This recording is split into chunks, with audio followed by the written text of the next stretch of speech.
Entonces, nos vamos a adelantar en el tiempo y vamos a llegar al 21 de mayo del 2011, en el que, por decisión de Asamblea General de la Comunidad, 5 ciudadanos, que son los sujetos acusados, pertenecientes a un grupo familiar de 2 familias, compuestas por 2 familias,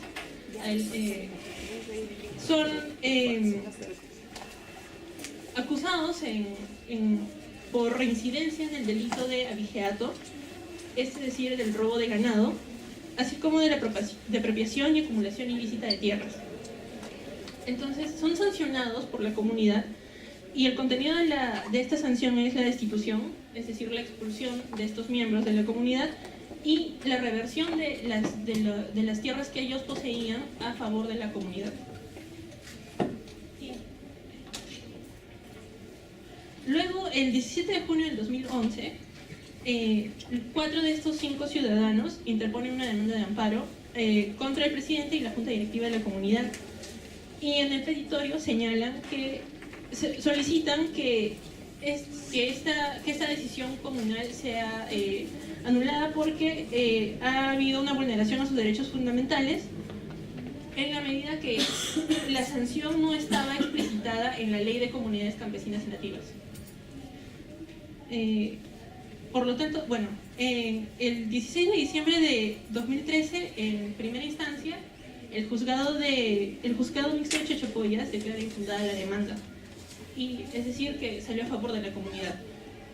Sin embargo, hubo una apelación y en segunda instancia la Corte Superior de Justicia de Amazonas, la sala mixta de Chachapoyas, confirma lo señalado por la primera instancia y también sale a favor de la comunidad. Es así que el 29 de mayo del 2014, los recurrentes, es decir, los miembros expulsados de la comunidad, realizan un recurso de agravo constitucional ante el Tribunal Constitucional, señalando que la decisión sancionadora que recayó sobre ellos, es decir, la expulsión y el hecho que les quitaran las tierras comunales a favor de la comunidad, se anulara, y por tanto ellos regresaran a la comunidad. En junio del presente año, el Tribunal Constitucional falló a favor de estos recurrentes, señalando que ellos no se iban a pronunciar respecto a la decisión de mantener a ellos como comuneros, sin embargo sí iban a hacer un pronunciamiento en relación a la vulneración de sus derechos fundamentales. El tribunal determina que se vulneró su derecho al debido proceso y a la garantía de una debida defensa. Asimismo, va a sancionar a la comunidad dictaminando que se anule la decisión comunal que dictaminó la expulsión y nuevamente se realice un proceso de investigación a estos ciudadanos. Debo resaltar que las fuentes utilizadas para fundamentar la decisión del tribunal fueron el último documento, es decir, el acta donde se explicita la sanción a estos ciudadanos, y también de la revisión de los últimos estatutos de la comunidad. Así, bueno, ya habiendo explicado los hechos del caso, yo quisiera formularme las siguientes preguntas. ¿Qué buscó el Tribunal Constitucional con este pronunciamiento? Si los argumentos expresados para fundamentar esta sentencia tienen un enfoque pluralista igualitario, y asimismo, si los argumentos se condicen con el espíritu del artículo 149 de la Constitución. El artículo 149 de la Constitución señala que las autoridades de las comunidades campesinas y nativas, con el apoyo de las rondas campesinas, pueden ejercer las funciones jurisdiccionales dentro de su ámbito territorial de conformidad con el derecho consuetudinario, siempre que no violen los derechos fundamentales de la persona. Y la ley va a establecer las formas de coordinación entre la jurisdicción ordinaria y la jurisdicción indígena. Bien, haciendo un análisis del contenido de la sentencia, yo he podido llegar a las siguientes apreciaciones, ¿no? El Tribunal Constitucional se pronuncia de forma abstracta y general, excepto de lo que se le solicita en el petitorio de la demanda, que es solicitar el pronunciamiento de la decisión de expulsión de la comunidad de estos ciudadanos. Es decir, que aún lo que los ciudadanos solicitaron fue que el tribunal se pronunciara sobre si aún cuando esta sanción de expulsión no estaba en los estatutos, la comunidad pudo estar facultada a realizar este tipo de sanción, la expulsión. Sin embargo, el tribunal señala en su sentencia que no se va a pronunciar si es que los comuneros deben o no regresar a la comunidad. Entonces, el Tribunal Constitucional no solo no ha resuelto la controversia, sino que se va a pronunciar sobre aspectos que no estaban incluidos en el petitorio de la demanda. Es decir, sobre cómo es que se llevó a cabo este proceso, si es que realmente se respetaron las garantías de los acusados, y ha basado su decisión solamente en la última acta en donde esta sanción se explicita. Asimismo,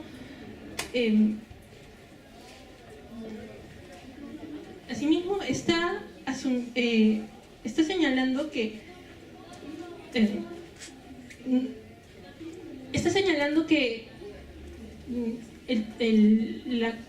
la asamblea de la comunidad no ha tomado en cuenta las dinámicas, no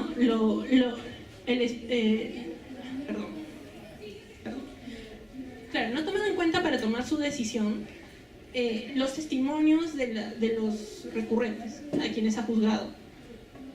Por lo tanto, ha concluido que por ello no se ha dado un debido proceso, pero está entendiendo el debido proceso desde una lógica estatal, desde una lógica formalista. Es decir, no se ha puesto a analizar cuáles son las dinámicas que se dan en el contexto de la comunidad a la hora de realizar una acusación y un proceso. Por ejemplo, que los familiares de los acusados son los que realizan la defensa. La naturaleza del delito de abigeato se tiene que tomar en cuenta, como ya lo había explicado, que en este caso los acusados ya eran reincidentes en este delito de abigeato y la naturaleza del delito de abigeato no es individual, es realizado por varias personas. En ese caso, el Tribunal Constitucional para fundamentar su decisión no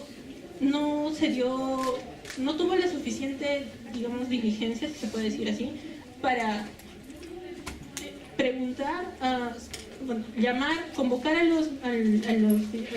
las autoridades comunales y explicarles cómo fue el proceso de juzgamiento, si es que tenían algún tipo de soporte digital, no sé, algún video donde se pudiera ver qué había sucedido, porque si solo nos limitamos a la lectura del acta, muchas cosas que aparecen en ella no necesariamente van a reflejar todo lo que ha sucedido en ese momento. Entonces, remitirse solamente a la lectura de un acta y solamente de los testimonios de los recurrentes a la hora de realizar el petitorio de su demanda, también nos hace pensar que el tribunal solamente se ha valido del testimonio de ellos para poder realizar una decisión en la cual debió tener en cuenta a ambas partes. De la misma manera, también quisiera apuntar a que la comunidad, los registros oficiales que se tienen de la comunidad datan de 1937, y como ya había señalado, no necesariamente desde 1937 es que existe esta comunidad, sino que esta comunidad existe desde mucho antes. Entonces, esto nos lleva también a pensar lo siguiente: la comunidad, en el ejercicio de sus potestades jurisdiccionales, no es novata, no es improvisada. Ellos ya tienen una experiencia dando este tipo de sanciones, y por lo tanto que el Tribunal Constitucional se haya pronunciado sobre otros aspectos y no en determinar si es que la comunidad se basó o no en su derecho consuetudinario, también es algo que a mí me llama la atención. Es decir, me queda un minuto. Y bueno, simplemente para concluir, quisiera también señalar que si realmente el Tribunal Constitucional hubiera tenido la real preocupación de resolver esta controversia, hubiera tenido que realizar por lo menos peritajes o escuchar a los representantes de la comunidad. Bueno, eso es todo. Gracias.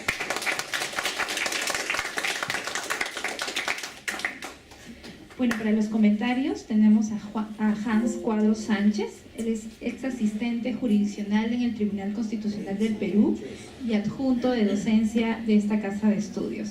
Por favor, Hans, tienes 10 minutos. Muchas gracias. ¿Qué tal? Buenas tardes.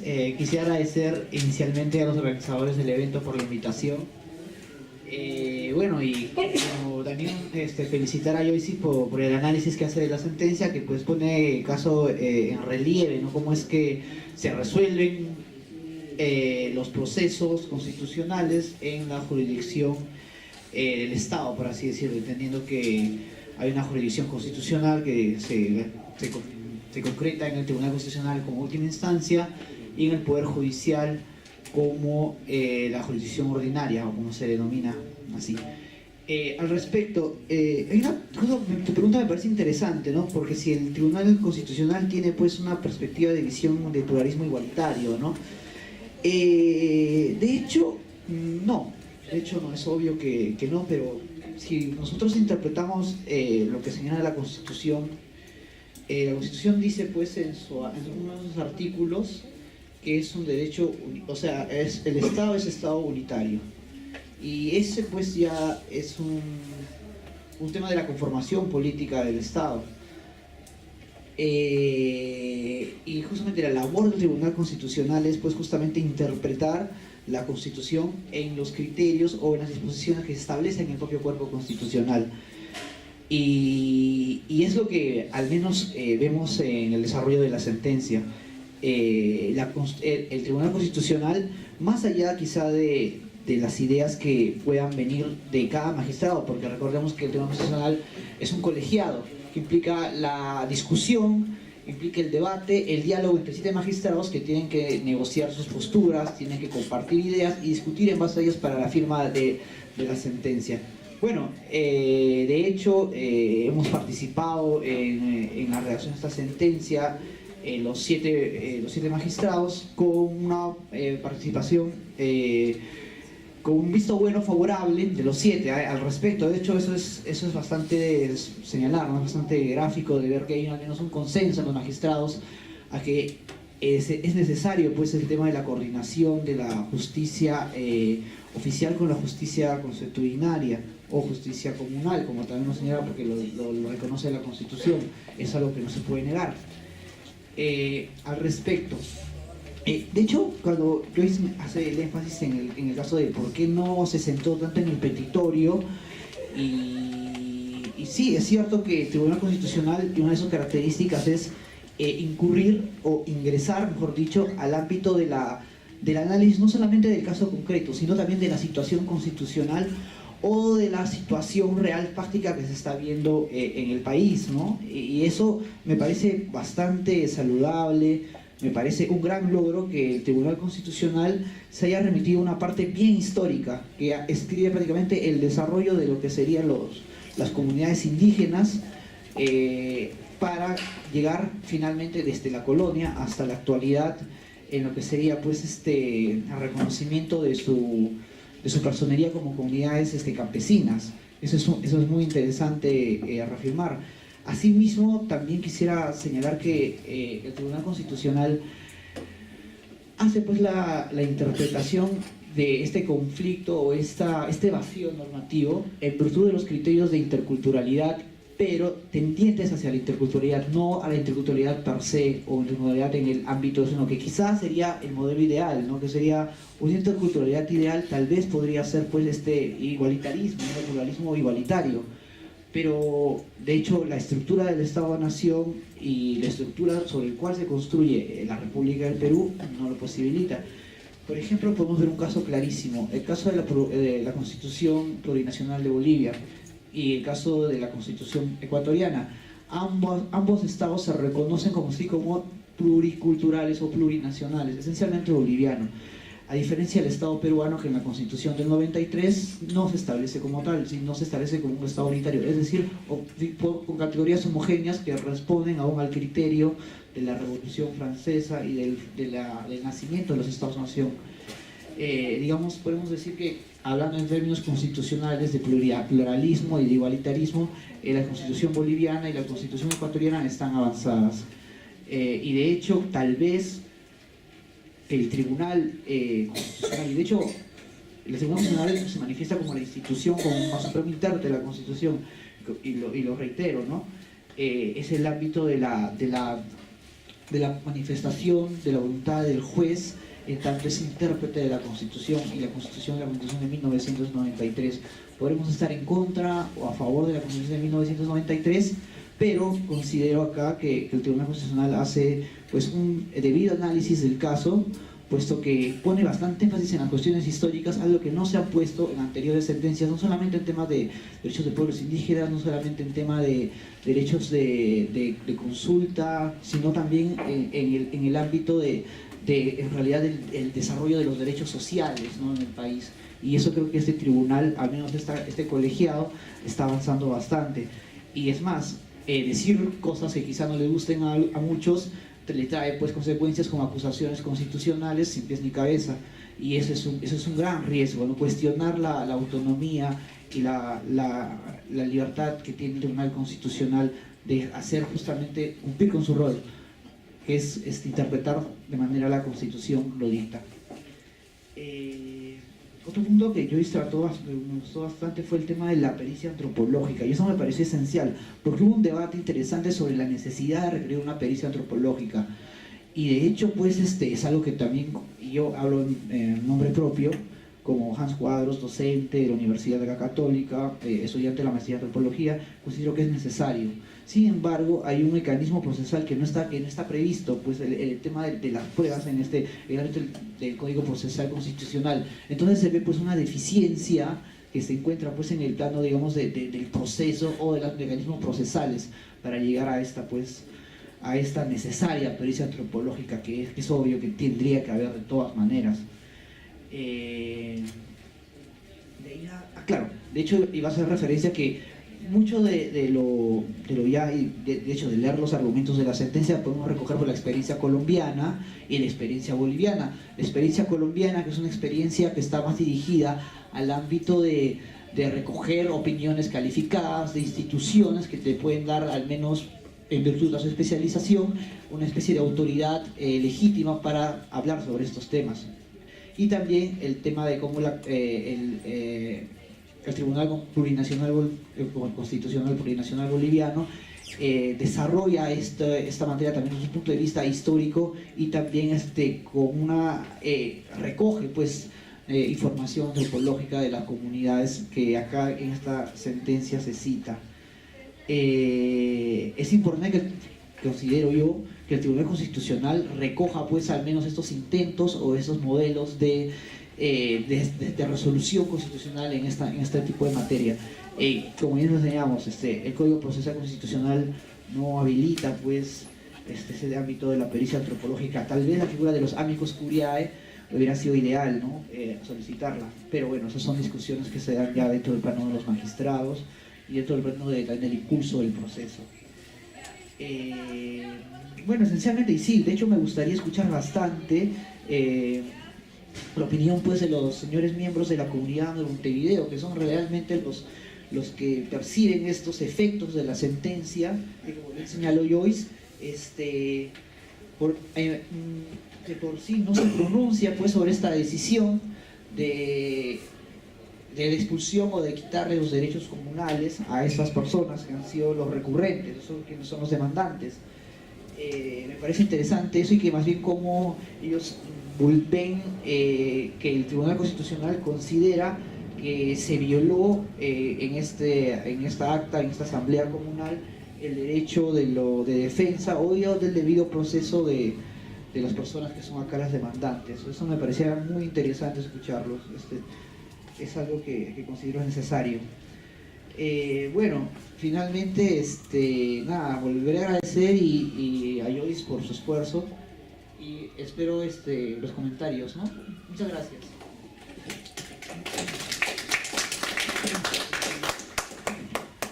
Vamos a tener la oportunidad para precisar algunas afirmaciones que se han dado. Contamos acá con especialistas en la materia, pero es importante para ello dar paso, justamente como señala Hans. Está el día de hoy con nosotros el presidente de la Comunidad Campesina de Montevideo, ¿sí? El señor Ener Poquioma Mesa, y también nos acompaña en esta mesa Remigio Sánchez, quien es miembro de la Comunidad Campesina de Montevideo, pero también es secretario de la Federación Regional de las Rondas Campesinas del Perú. Por favor, recibamos un fuerte aplauso a cada autoridad. Bien, muchísimas gracias por habernos invitado a esta audiencia, ¿no? Mi nombre es Ener Poquioma Mesa y soy el presidente de la Comunidad Campesina de Montevideo. Bien, yo recién he entrado al cargo, a asumir el cargo de presidente de la Comunidad Campesina de Montevideo. Quien sabe más todo está acá el señor Remigio. Él sabe toda la problemática que viene en estos tiempos la Comunidad Campesina de Montevideo. Y para ello les voy a dar el paso, pues, para que les explique a ustedes de cómo sucedió y cómo estamos en estos tiempos con ese problema.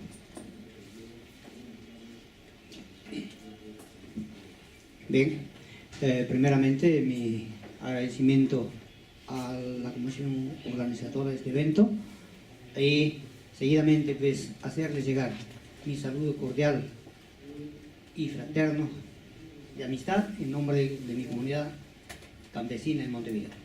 Seguidamente me hago presente ante ustedes. Mi nombre es Remigio Sánchez Damascén, soy un comunero más de mi comunidad campesina, soy natal de ese lugar, ¿no? Y hoy en la actualidad también vengo apoyando acá al compañero como un hijo del lugar, y también formando parte de la ronda campesina de ese lugar, al quien hoy en este momento también estoy representando como un dirigente más de la Federación Regional de Rondas Campesinas de la región de Amazonas. En tal sentido, para tratar de comentarlos el caso, si bien es cierto, pues nosotros como pobladores de esta comunidad se ha tenido de repente una parte tan sensible, ¿no?, el resultado de esta dificultad que se ha tenido dentro de nuestra comunidad por parte del Tribunal Constitucional, donde nos dan pues de repente por el desconocimiento de la forma de comportamiento de esta familia, de estos señores, ¿no?, a quienes lo favorecen en esta oportunidad, dándoles el derecho, desconociendo todos los motivos, las razones, de qué manera se ha producido este problema, esta dificultad dentro de mi comunidad. Para iniciar, esta familia es inmigrante al distrito de Montevideo, no son natales, ¿no? Se integraron ya en años anteriores, cuando recién se iniciaron. Siempre la mamá y el papá los dejaba a los hijos en la comunidad, que muchas las veces de repente se les faltaba hasta el papeo, que se lo llama, ¿no?, los alimentos. Entonces, ¿qué hacían estos muchachos desde pequeños? Iban pues a coger las sementeras, los productos que producían los demás campesinos, los demás pobladores, ¿no? Seguidamente se los ha cogido cuando están sacando la leche de las vacas de los pobladores, ¿no? Sin ninguna facultad. Entonces, eso ha sido una de las razones de repente los pobladores, como vecinos, bueno, por una o dos oportunidades, quizás dando la razón, dando el derecho a esos niños, no se lo ha dicho nada, no se lo juzgaba, ¿no? Pero a posterior, cuando ya incidían, se le llamó la atención. Una oportunidad que un poblador denunció en el puesto de la, o sea, en el despacho de la gobernación, en esos entonces, ¿no?, al papá, para que lo llame la atención al niño, para que deje de estar comportándose de esa manera. Seguidamente, continuó avanzando, ¿no? Ya vinieron los años, se hizo ya más formal el joven, incidió siempre en esta misma modalidad de los malos hábitos. Hasta que un día cogieron con otro muchacho 2 o 3 semovientes del papá de un muchacho y lo vendieron llevándolo a un mercado, una feria, donde siempre se vende ganado, ¿no? Fue cuestionado, lo llamaron la atención y en ese momento el papá de los niños, del joven, ofertó nunca más volver a proceder de esa manera, de esa modalidad. Transcurrido el tiempo, continuaba.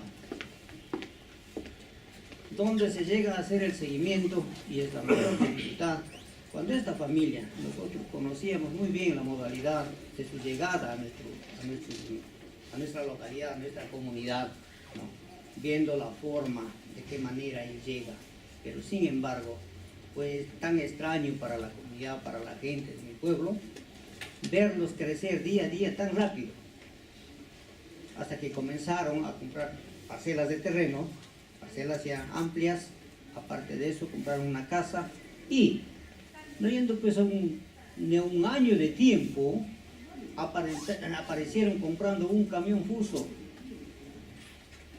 Entonces la gente se comenzó a preocupar, ¿no?, a seguir el seguimiento, y hasta que un día lo coge la vecina localidad de la Jalca Grande, que es una comunidad grande, ¿no?, lo cogen a este joven con un bando donde tenían varias cabezas de ganado.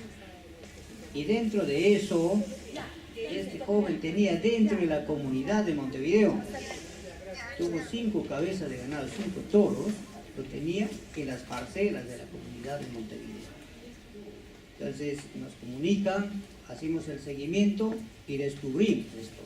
Sacamos el ganado, se facultó en guardarlo los directivos de la comunidad, juntamente con el gobernador del distrito en ese entonces, porque en ese tiempo todavía no contábamos con un puesto de la Policía Nacional. Anteriormente lo hemos tenido, pero fue trasladado a otro lugar. Entonces vivíamos pues así, sin el apoyo, la seguridad de parte del Estado. Entonces, ¿qué nos obligó a nosotros? Organizarnos como ronda campesina. En la asamblea del 12 de mayo se llama la atención a esta familia, se los juzga, se los dice, bueno, ¿por qué motivos vienen haciendo esta modalidad de cosas, ¿no?, de sustraer los bienes de los vecinos sin la facultad alguna? Ahí también ellos totalmente se lavan las manos aduciendo de que nunca cometieron ninguna falta, ¿no? Pero como ya se sabía que el ganado estaba en la localidad de la Jalca Grande, el otro ganado lo teníamos ya nosotros dentro de la comunidad de Montevideo, ¿no?, se los sugirió bastante. Y la población, enardecida, ¿no?, por la modalidad de comportamiento, bueno, ¿saben qué, señores?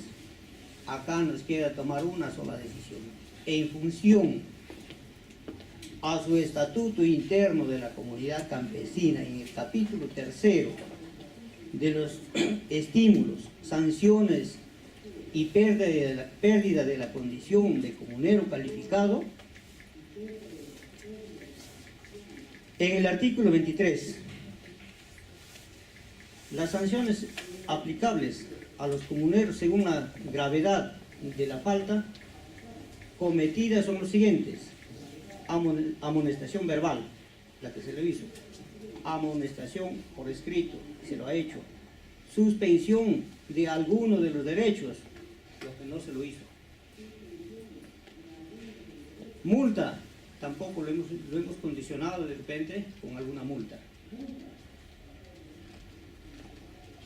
Tenemos revocatoria de cargo de mandato comunal. No se lo ha hecho porque no tenía ninguna responsabilidad de representación a la comunidad. Inhabilitación para ejercer cargo directivo durante 2 periodos de gobierno y administración de la comunidad 4 años. Tampoco se lo ha hecho porque no tenía ningún cargo. Pérdida de condición de comunero calificado.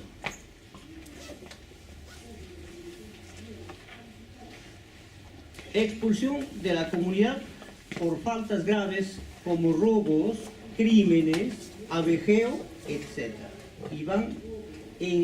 Que van en desprestigio de la comunidad.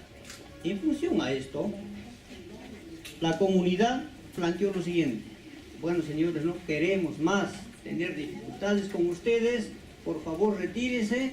Y se hizo un pacto, un acta de compromiso, dándolo el plazo de 90 días para poder enajenar de todos sus bienes, venderlo, regalarlo de la mejor forma y poderse retirar de la población en forma pacífica, lo que no lo hicieron.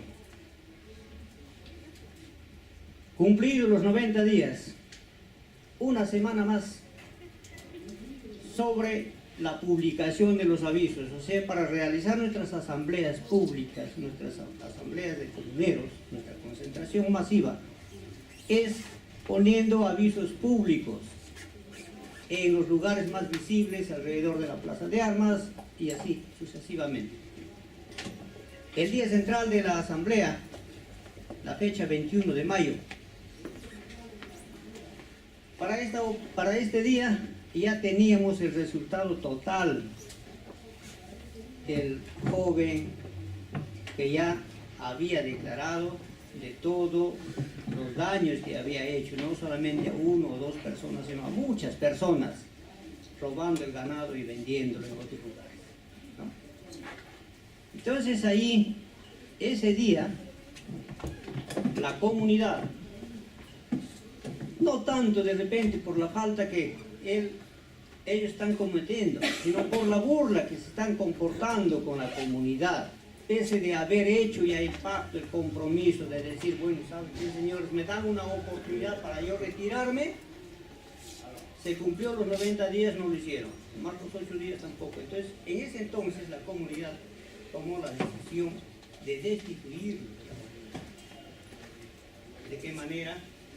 Tratando ya pues de revertir las parcelas comunales, las que son de la comunidad, del área rural, ¿no? Revertirlos al servicio colectivo de la comunidad, más no su casa vivienda y algunas cosas que lo tenían dentro del distrito en el centro poblado. Ninguno de esos. Tal es el caso, señores, de que aquí nos viene a denunciar a nosotros, haciendo de ver de que nosotros ni siquiera le hemos dado el derecho a la defensa, que no le hemos dado oportunidad para que ellos se manifiesten. Es totalmente falso, señores. Solamente el único error es que no está considerado en el acta de esa fecha. ¿Por qué motivos? Por motivos de que no podemos sentar pues, en un libro una expresión que ya no es saludable, ¿no? Para irlo transmitiendo a nuestra demás población y nuestras generaciones vinientes. Entonces, esos términos no se la ha podido considerar. Pero lo que sí se ha considerado es que en ese día 2 comuneros, una comunera y un comunero, manifestaron haciendo de ver que teniendo toda esta dificultad, puesto de que a esta familia ya lo estamos determinando esa modalidad para que ellos se retiren de nuestro pueblo y revertiendo sus parcelas de terreno para el servicio comunal, por prevención de que pueden cometer faltas o delitos más graves contra nuestros comuneros de nuestra comunidad, diciendo de que ellos son portadores de armas de fuego. Lo que sí, en ese día la misma señora, la señora Juana, se manifiesta, está sentada en el acta, donde pide que vayamos a su domicilio para verificar. Nos hemos trasladado muchas personas, juntamente también con la Policía Nacional que nos apoyaba en ese día, ¿no?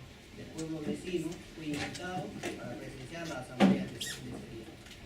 Fuimos a ese lugar, no encontramos absolutamente nada. Pero no quedó ahí todo. Los pobladores decían, sí tienen el arma. Se hizo el seguimiento a una semana posterior, se lo llamó la atención al señor, lo trasladaron a una casa de campo en la cordillera donde tenían una parcela de terreno.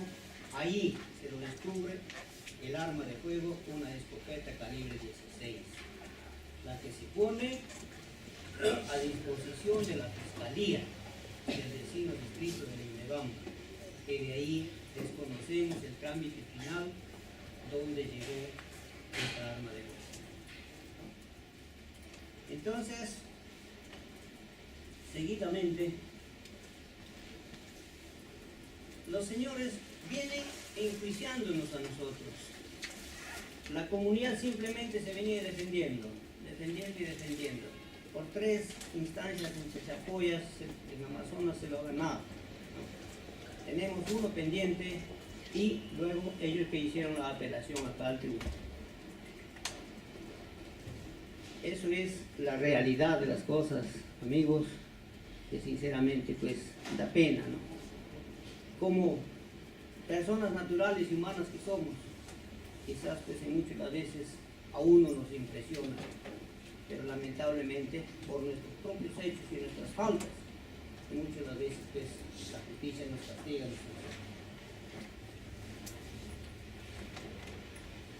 Y eso es que hoy en día nosotros venimos pues representando a nuestra comunidad y en esta oportunidad acá el joven es presidente de la comunidad, recién último. Hemos tenido una dificultad, que ustedes saben que siempre hay dificultades en este cambio de periodos administrativos. La elección se realizó el mes de noviembre, fines de noviembre, primer día de diciembre, ¿no? Pero cuando el comité electoral que se nombra o se elige en nuestras comunidades para hacer la renovación del periodo administrativo, de muchas las veces se descuidan, se desatienden, hay dificultades. Eso ha sido una de las razones que acá el joven, recién todavía en estos días pasados, hace mes y medio más o menos, sí, hace un promedio de 45 días que recién se ha hecho cargo a la administración de esta comunidad, y eso pues todavía desconoce lo que es el caso suscitado en esta oportunidad de este tiempo. Por esa razón me invitó para apoyarlo y presenciar en esta reunión que hoy en día estamos pues presentes, y lo estoy detallando toda la modalidad del contexto que ha sido realizado frente a esta dificultad que en ningún momento pues esperábamos de repente ese resultado, ¿no? También de igual manera nosotros reconocemos acá en el Tribunal Constitucional, en ningún momento hemos sido parte de repente del conocimiento para venir o poner un representante acá para que nos pueda dar el apoyo y hacernos llegar de repente hasta de muchas las veces las informaciones. Nosotros desconocemos de todo eso e en ningún momento hemos sido invitados para poder hacer nuestro descargo y hacerlos presente toda la modalidad de esta actividad realizada. Muy agradecido por escuchar. Bueno, vamos a dar... Perdón, me iba faltando también una parte acá, donde los iba diciendo, ¿no? Que siempre ha sido un acto de mentiras con la que vienen acá a informar y lo dan el resultado favorable, donde ellos denuncian haciendo de ver de que nosotros le hemos quitado todo el derecho de apoyo, de servicio de la colectividad, de la comunidad de Montevideo, no.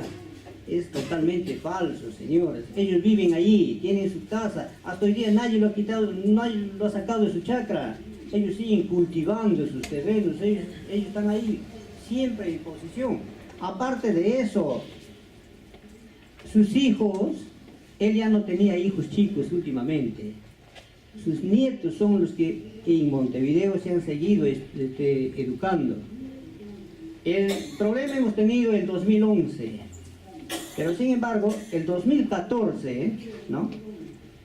Cuando su hijito, todavía su nieto del señor Carmen Celada, estando radicando en la localidad de Montevideo, estudiando en los centros educativos, también realiza otro acto improcedente, ¿no? Se va al puesto de salud donde siempre había la facilidad de repente de presencia de muchachos chicos, ¿no?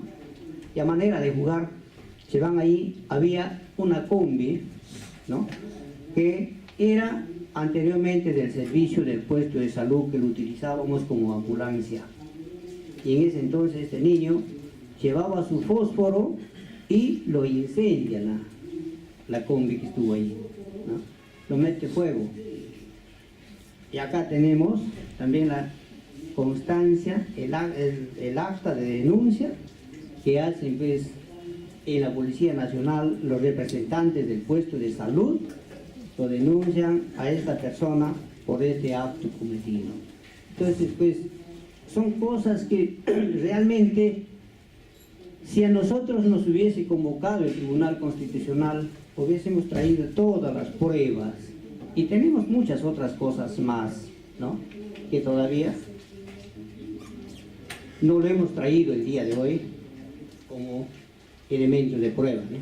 Pero esas son las verdades y la razón de lo que viene pasando en nuestra comunidad, y hemos recibido pues esta respuesta tan desfavorable para toda nuestra comunidad por parte del Tribunal Constitucional. Gracias.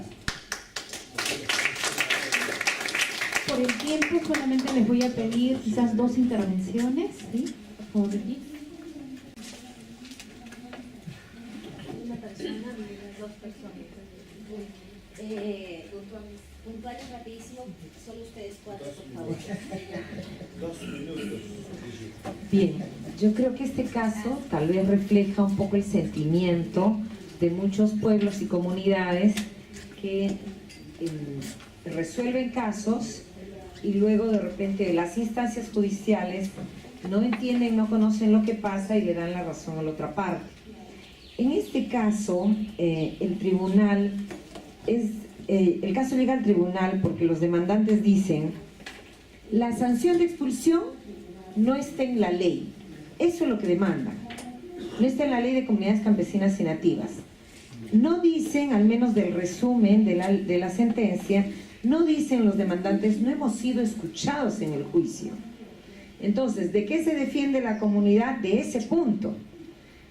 Lo que sorprende, y tal vez, Hans, no sé si nos puedes hacer un comentario, lo que sorprende es que el Tribunal Constitucional efectivamente no toma esta oportunidad para resolver el tema controvertido, como decía Joyce. O sea, el tribunal pudo haber dicho: efectivamente, una sanción no tiene que estar en la ley para que pueda ser aplicada por un pueblo. Lo único que se necesita es si esa sanción es parte de su derecho consuetudinario, de su derecho propio. Y ese punto no se pregunta al tribunal. O sea, yo creo que el tribunal puede hacer un ultra petita, efectivamente, para ver si ha habido otras violaciones de derechos humanos, y en ese sentido está muy bien que vaya, pero tiene que resolver el problema. Y yo creo que esa oportunidad no la ha tomado el tribunal.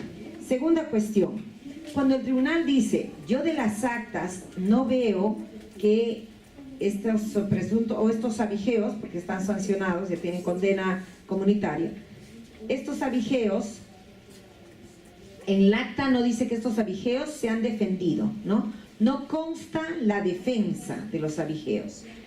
Yo pregunto si el tribunal le ha preguntado eso a la comunidad, si realmente no se defendieron. Porque el tribunal saca una sentencia que muchos han alabado porque dicen, el tribunal se ha preocupado por el derecho de defensa y el derecho de defensa debe aplicarse en todo ámbito público, privado, indígena, no indígena. Yo concuerdo con ese principio y creo que las rondas también. Pero el punto está, que es la paradoja, si el tribunal dice el derecho de defensa es lo más importante del mundo y el derecho de escuchar, ¿por qué no escuchó a la comunidad? Al menos del testimonio que dan aquí los dirigentes, al parecer el tribunal no ha escuchado estos testimonios de la comunidad para resolver y solo se basa en un acta que además no es la única acta, es el acta final. Entonces yo creo que si el tribunal, digamos, define al derecho de defensa como un derecho erga omnes y el derecho a ser escuchado, lo primero que debió haber hecho es escuchar a la comunidad. Entonces tal vez aquí una pregunta más bien procesal, ¿qué toca hacer a la comunidad? O sea, ¿se va a ir a la Comisión Interamericana o toca una nulidad? O sea, ¿qué pasa en casos como estos cuando el tribunal no ha escuchado a la comunidad, que claramente demuestra que la sanción de expulsión es parte de su derecho consuetudinario y sí ha escuchado a estas personas en todos los juicios que ha tenido? Y lo último, el tribunal también saca una cosa respecto a la cual no le dio la oportunidad de defenderse a la comunidad, que no puede sancionar por familiaridad, porque la comunidad ha definido que hay 2 abigeos, pero según la discusión es toda la familia la que ha participado en el abigeato, ¿no? Y además que estas personas ni siquiera eran comuneros nativos, sino que eran inmigrantes. Entonces yo no sé si todos esos asuntos de hecho los conoció el tribunal o siquiera se preguntó. Y solo para terminar un par de puntitos, tú dices que el tribunal no puede hacer cuestiones de hecho, pero el propio Código Constitucional dice que el juez constitucional sí puede solicitar determinadas diligencias. O sea, no es tan correcto que no pueda, si bien no es una estación probatoria, el juez constitucional sí puede ordenar determinadas pericias o pruebas que requieran. Creo que en eso no se puede excusar el tribunal. Y el otro asunto, tú dices, este es un estado unitario, no es un estado pluricultural como Bolivia. Eso tampoco es correcto. El artículo 2, inciso 19 del Código, perdón, de la Constitución, claramente dice que el Estado respeta y protege la pluralidad étnica y cultural de la nación y define a la nación como pluricultural. Entonces no es correcto que se oponga Estado unitario en lo político con Estado pluricultural. Puede ser unitario en lo político y pluricultural y pluriétnico y admitir y hasta plurinacional. O sea, no son 2 cosas opuestas, ¿no? Yo creo que no hay que confundir aquí, porque sí se autodefine el Estado peruano y como protector de esta pluralidad.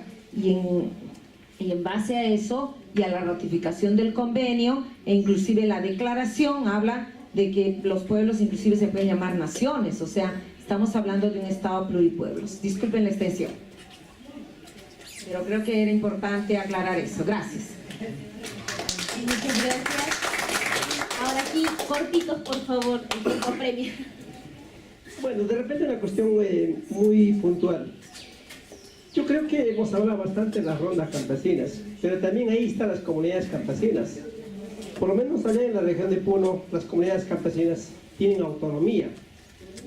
Y como que tienen autonomía para muchos aspectos, como es para la resolución de conflictos, ¿no? Para la resolución de problemas, como lo ha tenido los hermanos de Montevideo. En todo caso, yo creo que aquí el Tribunal Constitucional ha actuado de mala fe, ha actuado en contra de la ley, prácticamente ha vulnerado los derechos de la comunidad y eso no es correcto. Cada vez que cuando hablo, creo que me están calculando. Bien, yo decía que están vulnerando derechos, están desconociendo. O sea, ¿cómo es que, mira, el Tribunal Constitucional está actuando de esta manera? Yo creo que estamos aquí con un equipo de trabajo, nuestras asesoras del IDS, el relajo. Yo creo que se tiene que analizar con profundidad y ahora hay que apelar a la instancia correspondiente. No puede ser que así esto dé como una muestra para que otros casos en otras comunidades que están viéndose estos problemas, bueno, esto va a ser algo común, algo natural, se va a convertir, y eso no puede ser. Nosotros al menos rechazamos este tipo de acciones, que todo un tribunal constitucional esté definiendo este tipo de acciones. Yo creo que nosotros aún más tenemos que analizar estos temas, y nosotros definitivamente rechazamos este asunto. Gracias.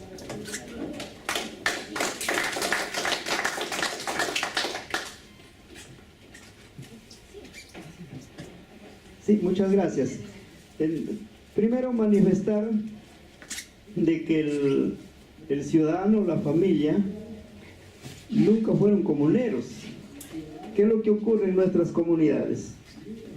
Que por lástima, hablando así en realidad, recogemos a varias personas que vienen, que no tienen su tierra para trabajar, y eso se da en la mayoría de comunidades, pero se adecua al reglamento interno, como dice el compañero, al estatuto que tiene la comunidad, y ahí pues han establecido la ronda campesina como para ejecutar ese caso. Entonces, ¿qué ocurre? Que finalmente estos señores, como varios, vienen a las comunidades más humildes. La comunidad de Montevideo, yo soy de Amazonas también, ellos pertenecen a la cultura Sachapoyas, y son muy humildes en concreto. Pero yo les digo a los compañeros, eso pasa por ser demasiado solidarios, un poco salirse del marco jurídico del estatuto de las rondas campesinas, porque en otras bases eso es una aplicación de cadena ronderil. ¿Sabe por qué? Porque están robando en su comunidad y ustedes lo están tolerando, y después les hacen llegar a estos delincuentes hasta el Tribunal Constitucional, y el Tribunal Constitucional lo que está haciendo es defendiendo delincuentes. Esa es una modalidad, señores, con todo el respeto, que nos ha generado grandes problemas en los pueblos desde muchos años. Las comunidades conocen bien a los pobladores que viven ahí, y la autoridad ordinaria defiende a los delincuentes. Entonces estos son delincuentes de ganado. Lo que decía el compañero Semovientes en su propio lenguaje materno se refiere a ganado, y que fue dentro de su territorio, lógicamente. Entonces ahí el Tribunal Constitucional, con todo respeto lo digo, que está peor que la comunidad. Como siempre, la justicia ordinaria está cada vez peor que nuestras comunidades, porque si ellos condenan, digamos, en una resolución diciendo de que no se le dio el derecho a la defensa o a escuchar, entonces nosotros también preguntamos si el Tribunal Constitucional lo escuchó a la comunidad, sus argumentos, y es más, que lo dan desde Lima hacia Amazonas, que hay de aquí para Chiclayo hay 12 horas, y de Chiclayo nos echamos nosotros 6 horas más hacia allá, 8 horas hasta Montevideo, ¿no? Bueno, entonces, ¿qué es lo que ocurre ahí? Que ya no había que escuchar. ¿Sabe por qué? Porque la última acta lo que era simplemente ejecutar la sanción que ya se le dio antes, y que ahí lo escucharon, porque le llamaron y le dijeron: mira, hermano, tú has robado, aplicamos aquí el reglamento interno de la comunidad que dice expulsión, y ahí claro que en sus actos no lo ponen todo robado, le dicen por tu mala conducta, por esto, lo otro, le dicen aplicamos el estatuto y te vas a salir de la comunidad, y te damos 30 días, no, 90 días, ¿no? 90 días de plazo, hermano, para que puedas salir de la comunidad, con toda esa tranquilidad del caso. Entonces, en concreto, los males sociales, delincuenciales y corruptos del país, para nosotros se llama enfermedades, y la ronda es el médico. Entonces nosotros curamos, cuando se cura bien la enfermedad y ya no vuelve al cuerpo, porque la recaída hasta mata. Lo que pasa es que ahí los compañeros no lo curaron a ese ciudadano. Ahora hay que defenderse de este proceso. Lo que yo concluí diciéndoles aquí, que eso ya fue una cosa juzgada en la jurisdicción especial, y nadie puede ser juzgado 2 veces por el mismo delito y estar defendiendo delincuentes. Entonces para eso también eso ha rebotado. Por eso es que la mayoría de gente no cree en cierto aparato estatal de la justicia ordinaria, porque allá la realidad es otra. Dice que el tribunal ha defendido a esta familia de delincuentes.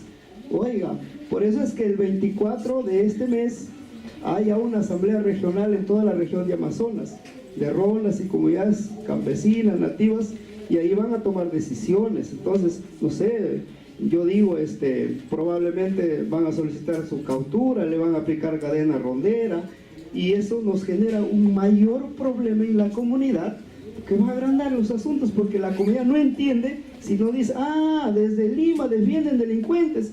Claro, ahí está la razón, que todo, como decía yo en la mañana, los delincuentes que lo penqueamos en los pueblos se refugian en las ciudades, y Lima es peor, un refugio de rateros que han venido pues de todos lugares, y eso es una vergüenza en realidad, que la justicia ordinaria, con tanta plata que gana, no ha podido resolverlo. Sin embargo, nosotros lo hemos resuelto esos temas sin generarle costo alguno al Estado, pero o sea, molesta a la comunidad, no es cosa de broma, es cruel el rompimiento de toda una cultura comunal de respeto por culpa de 2 o 3 familiares que generalmente pues han sido defendidos por ciertas autoridades de la justicia ordinaria. Con todo el respeto, yo diría de que ya esa es una cosa juzgada y hay que verlo desde un punto de vista más de diálogo, así como estamos haciendo con el Poder Judicial, dialogando, organizando ya pautas de coordinación para entender más, como dicen en el lenguaje ya ordinario, incito, dicen, no, y nosotros decimos en el mismo lugar. Muchas gracias.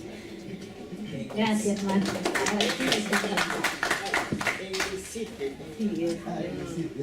El Tribunal Constitucional pues obedece a la estructura del Estado que no permite comprender la interculturalidad. Esa interculturalidad que de repente tenemos responsabilidades de la ciudad, de que no investigamos, no hacemos trabajo de cómo es el mundo andino, cómo son sus normas morales, cuáles son sus principios, y realmente encontramos un bastión enorme de muchos altos valores en las comunidades andinas, de los cuales me precio conocer y quisiera que nosotros tengamos el compromiso de estudiar identidad andina para conocer mejores valores, porque no es solamente la Masuda, la Bastilla, hay mucho más profundo. El andino tiene una moral, pero que sobrepasa todos los valores. Es gente leal, es gente solidaria, son demasiado generosos, que de eso tenemos que aprender mucho en las ciudades. Y creo que el Tribunal Constitucional que tenemos, que mira hacia el occidente, que ve que como que las leyes romanas, que todo lo que vino de Europa es superior, están bien equivocados. Tenemos mucho para aprender en lo andino, ya lo dijo Javier Lajo, y pienso que debemos seguir estudiando esto, que está dentro de nuestras comunidades, esa sabiduría radica en nuestros abuelos, que de ellos tenemos que aprender.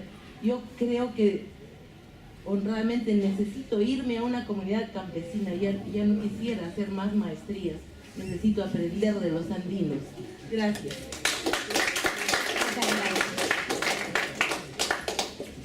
Muchas gracias a todos por los comentarios y las preguntas. Por favor, bien cortitos, y vamos a pasar a la última rueda. Ok, muchas gracias. Entonces voy a permitirme hacer unas observaciones realmente puntuales. Agradezco la participación de todos.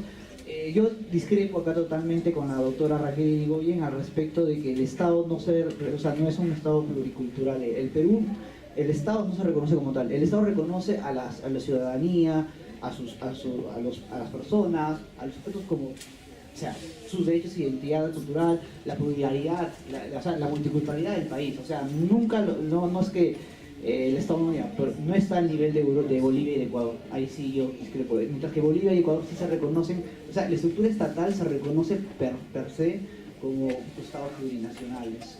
Y acá podrá reconocer a la nación, pero ahí sí discrepo totalmente.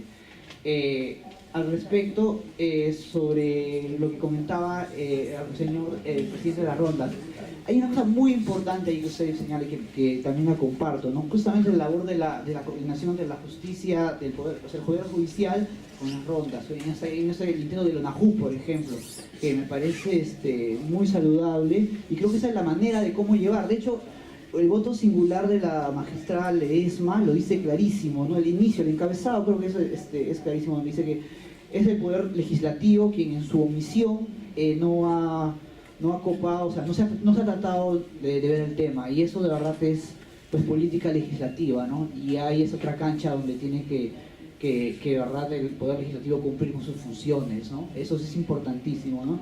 Y respecto a la última a la participación también de mi colega, acá de usted, yo también difiero de su postura porque considero que el Tribunal Constitucional en ningún momento está desconociendo la justicia comunal. O sea, el Tribunal Constitucional de hecho la reconoce su validez histórica, su importancia no solamente histórica, sino también política.